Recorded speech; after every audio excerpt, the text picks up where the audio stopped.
Well, good morning. I'm speaking from Bell Street Car Park in Dundee this morning, and it's one of those places that kind of in your mind stirs up images of a suspense novel.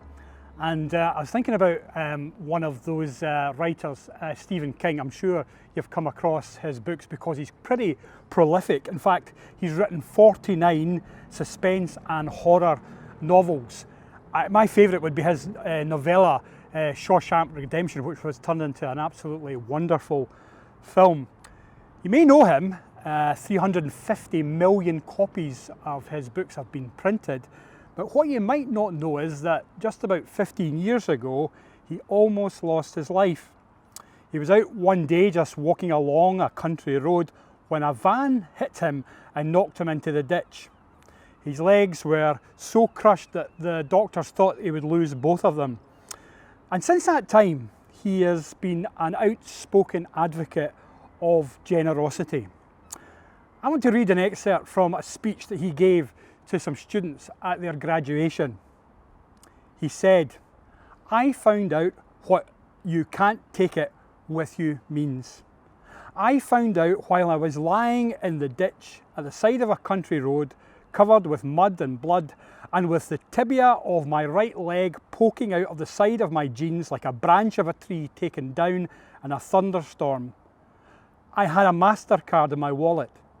But when you're lying in a ditch with broken glass in your hair, no one accepts MasterCard. Well know that life is ephemeral, but on that particular day and in the months that followed, I got a painful but extremely valuable look at life's simple backstage truths. We come in naked and broke.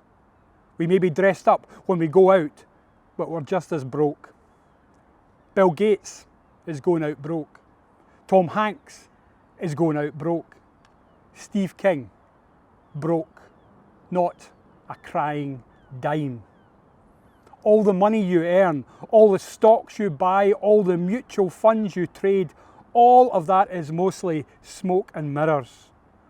So I want you to consider making your life one long gift to others. And why not? All you have is on loan anyway. All that lasts is what you pass on. We have the power to help, the power to change. And why should we refuse? Because we're going to take it with us? Oh, please. Right now, we have the power to do great good for others. So I ask you to begin giving and to continue as you began. I think you'll find it in the end that you get far more than you ever had and did, more good than you ever dreamed. These are wonderful words from Stephen King. But they're only words. What do they mean for us? What does it mean for us to be generous? We've read those words this morning from Paul in 2 Corinthians chapter 9. And the point is clear, and it's this: whoever sows sparingly will also reap sparingly, and whoever sows bountifully will also reap bountifully. Now, Paul is talking about an offering that's being collected for the church in Jerusalem. So he's referring obviously to money. But what I want to point out is that this extends through all of our life. Money is only one aspect of generosity. But it's that aspect that can capture us and make us believe, as Stephen King did, that it can buy life. The power of money enables us to have lots of idols. When we think about it, we worship pleasure and comfort. We worship security and protection. We worship honour, fame and prestige. We worship experiences, holidays, trips, and a trip to the restaurant. And money is the tool that enables us to do that. Now, none of that is bad, but when it becomes our driving force, it is bad. It moves us away from God and our calling to be generous. Again, Paul said, "For the love of money is the root of all kinds of evil." Some people, eager for money, have wandered away from the faith and pierced themselves with many griefs. You see, the pull of money is strong and can act like a raging current like those we saw in floods recently and drag us away from the call of God's word. But remember, money is not evil. It's good and it's necessary. It's the love of money which controls us. And that is the root of leading us into evil. And it can lead us away from God and cause a great deal of trouble and hardship.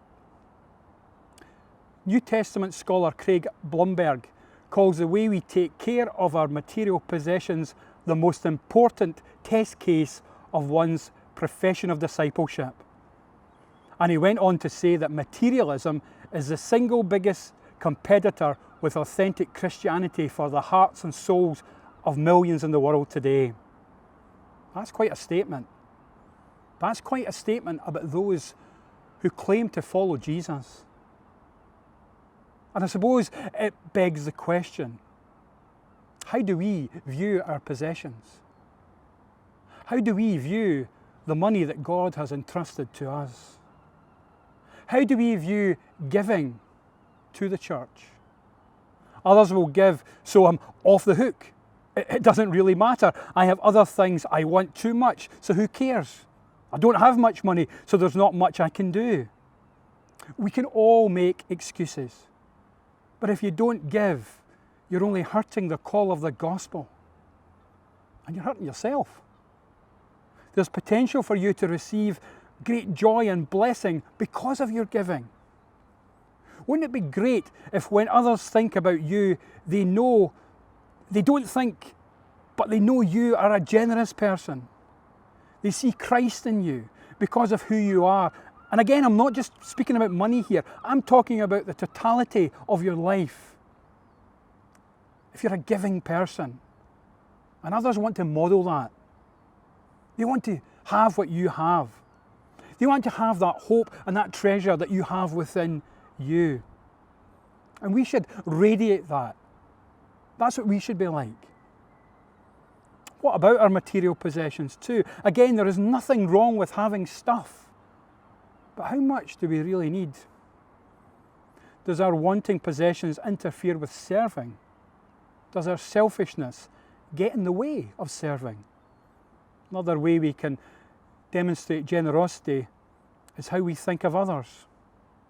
In Philippians 2, Paul said, "Therefore, if you have any encouragement from being united with Christ, if any comfort from his love, if any common sharing in the Spirit, if any tenderness and compassion, then make my joy complete by being like-minded, having the same love, being one in spirit and of mind.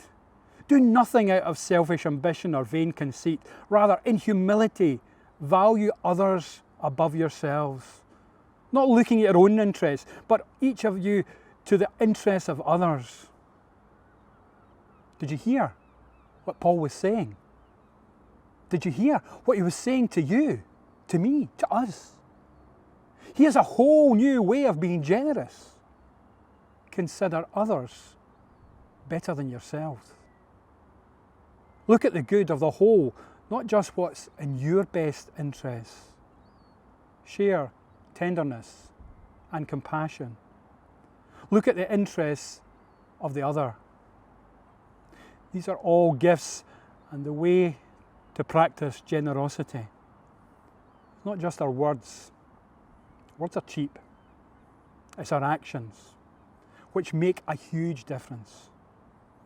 Did you know that's what set apart the early church? They were persecuted and killed and ostracized, and the world had such a low view of Christians, but that didn't stop them. They kept doing what they believed, and they did what they were instructed from God and from his word. There was a man in the 2nd century by the name of Dionysius who wrote about common life among people in the pagan culture of that time. It was estimated that in the Roman Empire, every town, village and city faced a major calamity on about once every 13 years. A calamity was an earthquake, fire, plague, or military conquest. Because cities in those days were constructed with such flammable materials, a fire could sweep across a whole city and devastate it. Or an earthquake would bring down all the buildings tumbling down. There was, of course, no medication for plagues. What did the people do when catastrophe hit? Dionysius wrote, "The pagans thrust aside anyone who began to be sick and kept a distance even from their dearest friends. They cast the sufferers half dead into ditches and left them unburied." Buried within the history of these ancient wars which occurred in the 5th century BC are vivid descriptions how people ran whenever there was danger. They got out of there as quick as they could. The people ran whenever there was danger. They didn't care about children or even aging parents. They didn't care about their neighbours. They just ran. They ran to save themselves. It was about self-preservation. And that was one of the core notions of a pagan view of life. Save myself. Now let me read you something from a Christian leader in the 3rd century. His name was Eusebius. Eusebius wrote, "The Christians were the only people who, amidst such terrible ills, showed fellow feelings and humanity by their actions. Day by day, some would busy themselves with attending the dead and burying them. Others gathered in one spot all those who were afflicted by hunger throughout the whole city and gave bread to them all. When this became known, the people glorified the Christian God, and convinced by the very facts, confessed that the Christians alone were truly pious and were truly godly." You see, the only people in those days who genuinely stood up for what they believed in and acted out of charity and love and generosity were the Christians. For 3 centuries, the Christian movement expanded in one of the most dramatic periods of growth in history. Countries of the Mediterranean world became filled with communities of believers, and the secret to it all was that they were known for their love. They were known for their service. They were known for their generosity. How did this happen? How was it forgotten? I would suggest that across the world today, the Christian movement is not known for its generosity. It's known for so many other things, but not for its generosity. As I end today, let me give you a kind of working definition of generosity. Generosity, friends, is a lifestyle in which we share all that we have, are, or will become as a demonstration of God's love. It's our response to God's grace. It's not enough for us just to simply talk about generosity. It's not enough for individual Christians to simply commit to being generous. What makes generosity a real and powerful witness to God is our actions. Generosity flows from a belief that all we have, are, and ever will be is not ours. And it's ours to share because God has shared it with us. Our possessions, our money, well, these are just all opportunities to witness to a reckless God who gives the free gift of grace to all who will receive it.